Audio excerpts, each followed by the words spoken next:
అందరికీ నమస్కారం అండి. ఈరోజు ఈ వీడియోలో కార్తీక పౌర్ణమి రోజు ఉపవాసం ఎలా ఉండాలి, పూజ ఏ విధంగా చేసుకోవాలి, ఇంకా ఎటువంటి నియమాలు పాటించాలి అనే విషయాలన్నీ కూడా ఈ వీడియోలో అయితే మీకు క్లియర్గా ఎక్స్ప్లెయిన్ చేస్తానండి. అందుకని వీడియోని ఎవరు కూడా ఎక్కడ కూడా స్కిప్ చేయకుండా చివరి వరకు అయితే చూడండి. కార్తీక మాసంలో వచ్చే ముఖ్యమైన పర్వదినాలలో ప్రధానమైనది కార్తీక పౌర్ణమి అండి. ఈ కార్తీక పౌర్ణమి రోజున చేసేటటువంటి స్నానం, దానం, జపం, వ్రతం, పూజ ఎన్నో రెట్ల ఫలితాన్ని అయితే ఇస్తుందండి. అలాగే ఆ శివానుగ్రహం కూడా మనకి పరిపూర్ణంగా కలుగుతుంది. ఇంకా ఈ కార్తీక పౌర్ణమి రోజున చాలా మంది ముఖ్యంగా 365 ఒత్తులతో దీపారాధన అయితే చేస్తారండి. ఈ రోజున 365 ఒత్తులతో దీపారాధన చేయడం వల్ల మనం సంవత్సరంలో దీపారాధన చేసినప్పుడు కొన్ని పొరపాట్లు చేసినా, ఇంకా సంవత్సరంలో ఏ రోజైనా మనం దీపారాధన చేయకపోయినా ఈ రోజు 365 ఒత్తులతో దీపారాధన చేయడం వల్ల మనం సంవత్సరం అంతా దీపారాధన చేసిన ఫలితం అయితే మనకు కలుగుతుంది. ఒకవేళ ఎవరికైనా ఈ రోజున 365 ఒత్తులతో దీపారాధన చేయడం కుదరకపోతే ఈ కార్తీక మాసంలో వచ్చే కార్తీక సోమవారాల్లో కానీ, ఇంకా ముఖ్యమైన పర్వదినాల్లో కానీ, లేదు అంటే మనకి పోలి పాడ్యమి రోజు కూడా మనం ఈ 365 ఒత్తులతో దీపారాధన అయితే చేయవచ్చు.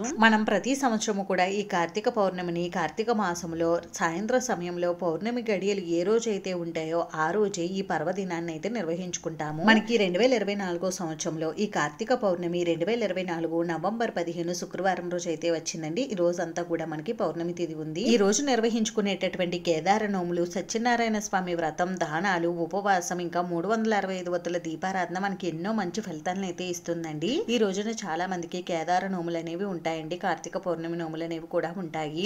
ఇంకా చాలా మంది ఈ రోజున సత్యనారాయణ స్వామి వారి వ్రతాన్ని కూడా నిర్వహించుకుంటారు. ఈ రోజున మీకున్నటువంటి ఆచారాలను బట్టి, మీకున్నటువంటి నోములు, వ్రతాలని మీ ఆచారాలను బట్టి మీరు నిర్వహించుకోండి.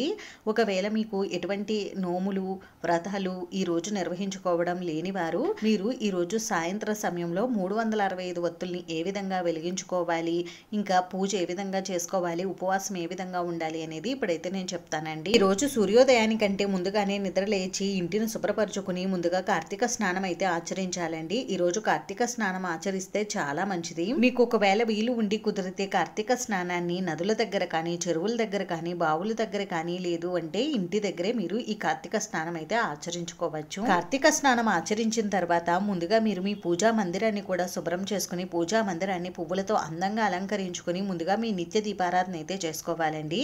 ఆ తర్వాత గడప దగ్గర కూడా దీపాలు పెట్టుకుని, తులసి కోట దగ్గర కూడా దీపాలు పెట్టుకుని మీరు పూజను అయితే నిర్వహించుకోండి. పూజ అంతా కూడా పూర్తయిన తర్వాత మీరు ఈ రోజు అంతా కూడా ఉపవాసం ఉండి సాయంత్రం సమయంలో అంటే ప్రదోష సమయంలో పూజ చేసుకుంటే చాలా మంచిది. మేము అంతసేపు ఉపవాసం ఉండలేమండి అని అనుకునేవారు పాలు కానీ, పండ్లు కానీ తీసుకుంటూ మీరు పూజనైతే నిర్వహించుకోవచ్చండి. ఉండగలము అనుకునేవారు ఈ రోజు ఉపవాసం ఉంటే చాలా మంచిది. ఉదయం అంతా కూడా ఉపవాసం ఉండి సాయంత్రం పూజ అయితే చేసుకోవాలి. ఇంకా సాయంత్రం పూజను ఏ విధంగా నిర్వహించుకోవాలి అని అంటే, మీరు ఉపవాసం ఉండి మీరు పనులన్నీ కూడా చేసుకుని మళ్ళీ సాయంత్రం కూడా తల స్నానం ఆచరించి ఆ తర్వాత మీరు పూజను అయితే నిర్వహించుకోవాలండి. ఇంక ఈ పూజను మనం తులసి కోట దగ్గర అయితే నిర్వహించుకోవాలి. ఒకవేళ మీకు తులసి కోట ఆచారం ఆనవాయితీ లేనివారు మీరు ఇంటి బయట ఈశాన్య మూలలో ఎక్కడైనా కూడా ఈ పూజను నిర్వహించుకోవచ్చండి. అలా కూడా మాకు కుదరదండి అనుకునేవారు పూజా మందిరంలోనే మీరు ఈ పూజను అయితే చేసుకోవచ్చు. ఇంటి దగ్గర మాకు పూజ చేసుకోవడానికి కుదరదు అనుకునేవారు సాయంత్రం కూడా మీరు పూజా మందిరంలో దీపాలు పెట్టుకుని మీరు దేవాలయానికి వెళ్ళి అక్కడ పూజను అయితే నిర్వహించుకోండి. మీరు ఈ పూజను శివాలయంలోనైనా చేసుకోవచ్చు, లేదు అంటే విష్ణాలయంలోనైనా చేసుకోవచ్చండి.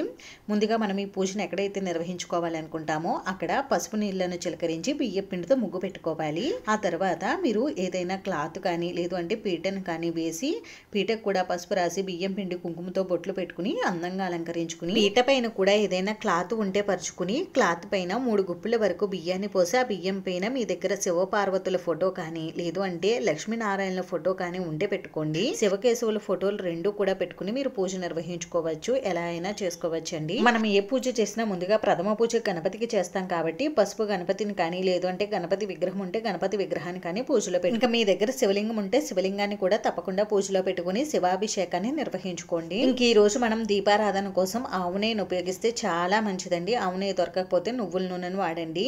ఇంకా దీపారాధన కోసం మనం ఎన్ని దీపాలనైనా పెట్టుకోవచ్చండి. 2 కానీ, 3 కానీ, 5 కానీ, 9 కానీ ఇలా ఎన్ని దీపాలైనా కూడా మనం పెట్టుకోవచ్చు. పూజలో మనం పిండి దీపాలు, అరటి డొప్పల్లో దీపాలు, ఉసిరి దీపాలు, ఇంకా 365 ఒత్తుల దీపాలు ఇవన్నీ కూడా పెట్టుకోవచ్చండి. మీకు ఎన్ని దీపాలు పెట్టుకోవాలి అని అనుకుంటే అన్ని దీపాలు కూడా మీరు ఈ పూజలో పెట్టుకోవచ్చు. ముఖ్యంగా ఈ రోజు 365 ఒత్తులతో దీపారాధన అయితే చేయాలండి. అందుకోసం 365 ఒత్తుల దీపాన్ని కూడా సిద్ధం చేసుకోండి. ఈ 365 ఒత్తుల దీపారాధన కోసం మనం ఒక 2 కొత్త మట్టి ప్రమిదలను అయితే తీసుకోవాలండి. వీటిని ముందుగా శుభ్రం చేసుకుని ఈ ప్రమిదలకు పసుపు రాసి 3 చోట్ల గంధం కుంకుమ బొట్లు పెట్టుకుని ఈ ప్రమిదలను అయితే సిద్ధం చేసుకోవాలి. ఇంకా ఈ దీపారాధన కోసం మనం 365 ఒత్తుల్ని ఇంట్లోనైనా తయారు చేసుకోవచ్చండి. లేదంటే మనకి బయట మార్కెట్ లో దొరుకుతాయి 365 ఒత్తులు. అవి తెచ్చుకుని ముందు రోజు నైట్ మనం నానబెట్టుకోవాలండి. వీటిని ఆవు నెయ్యిలో, అలా ఆవు నెయ్యిలో నానబెట్టుకున్న ఒత్తిని ఈ ప్రమిదల్లో వేసుకోవాలి. ఇప్పుడు ముందుగా మనం దీపారాధన అయితే చేసుకోవాలండి. మనం పూజలో పెట్టినటువంటి దీపాలన్నీ కూడా వెలిగించుకోవాలి. ఒక 365 ఒత్తులు తప్ప. ఇంకా ఈ 365 ఒత్తుల్ని ఇంట్లో ఎంత మంది ఉంటే అన్ని 365 ఒత్తులు అయితే వెలిగించుకోవాలండి. ఇంట్లో ముగ్గురు ఉంటే 365 ఒత్తులు అయితే పెట్టుకోవాలి. ఇద్దరు ఉంటే 365 ఒత్తులు పెట్టుకోవాలి. పూజలో దీపారాధన చేసి దీపం దగ్గర 2 అక్షంతలు పుష్పాలను ఉంచి దీపలక్ష్మికి నమస్కారం చేసుకోవాలి. ఆ తర్వాత ఆచమనం చేసుకుని సంకల్పం చెప్పుకుని కలసారాధన అయితే చేసుకోవాలండి. ఆ తర్వాత గణపతికి పూజను అయితే నిర్వహించుకోవాలి. స్వామివారికి షోడశోపచారాలతో కానీ పంచోపచారాలతో కానీ పూజను నిర్వహించుకుని ధూప దీప నైవేద్యాలు సమర్పించి కర్పూర నీరాజనం సమర్పించాలి. గణపతి పూజ పూర్తయిన తర్వాత ఇప్పుడు 365 ఒత్తుల దీపారాధన చేసి దీపం దగ్గర కొద్దిగా పసుపు కుంకుమ గంధం అక్షింతలు పువ్వులు సమర్పించి దీపానికి నమస్కారం చేసి ఇప్పుడు ఆ పార్వతీ పరమేశ్వరులకు పూజను అయితే నిర్వహించుకోవాలి. పూజలో శివలింగం పెట్టుకుంటే తప్పకుండా అభిషేకం నిర్వహించుకోండి. ఈ రోజు చేసేటటువంటి శివాభిషేకం వలన శివానుగ్రహం కలుగుతుంది. ఆ పరమేశ్వరుడికి ఈ రోజు ఆవు పాలతో కానీ పంచామృతాలతో కానీ లేదు అంటే కనీసం నీళ్లతో కానీ అభిషేకం చేయాలి. ఇంట్లో అభిషేకం చేయడం కుదరలేని వారు గుడికి వెళ్లి అక్కడ మీరు అభిషేకం అయితే నిర్వహించుకోవచ్చు. అభిషేకానంతరం ముందుగా పరమేశ్వరుడికి పూజను అయితే నిర్వహించుకోవాలి. స్వామివారి శ్లోకాలు స్తోత్రాలు అన్ని కూడా చదువుకుంటూ స్వామివారిని తెలుపు రంగు పుష్పాలతో కానీ విభూతితో కానీ తెలుపు రంగు అక్షంతలతో కానీ ఇంకా నీలం రంగు పుష్పాలతో కానీ మారేడు దళాలతో కానీ పూజించుకోవాలి. స్వామివారి శ్లోకాలు స్తోత్రాలు చదవడం రాకపోతే ఓం నమః శివాయ ఓం నమః శివాయ అనుకుంటూ మీరు పూజ అయితే చేసుకోండి. స్వామివారికి పూజ పూర్తయిన తర్వాత అమ్మవారికి పూజను అయితే నిర్వహించుకోండి. అమ్మవారిని కూడా అమ్మవారి శ్లోకాలు స్తోత్రాలతో పూజించుకుని ఇంకా ఎరుపు రంగు అక్షంతలతో కానీ పుష్పాలతో కానీ కుంకుమతో కానీ పూజించుకోవాలి. అమ్మవారికి స్వామివారికి పూజ పూర్తయిన తర్వాత స్వామి అమ్మవార్లకు ధూపం దీపం నైవేద్యం అయితే సమర్పించాలి. ఈ రోజు నైవేద్యంగా మీ దగ్గర ఉన్నటువంటి పండ్లు పాలు ఇంకా చలిమిడి వడపప్పు పానకం వీటిని నైవేద్యంగా నివేదించవచ్చు. ఇంకా ప్రత్యేకమైన నైవేద్యాలు తయారు చేసి పెట్టగలమనుకుంటే ప్రత్యేకమైన నైవేద్యాలను కూడా మీరు స్వామి అమ్మవార్లకు నివేదించవచ్చు. ఇంకా తప్పకుండా తాంబూలం సమర్పించాలి. ఇంకా కొబ్బరికాయను కూడా నివేదించాలి. తర్వాత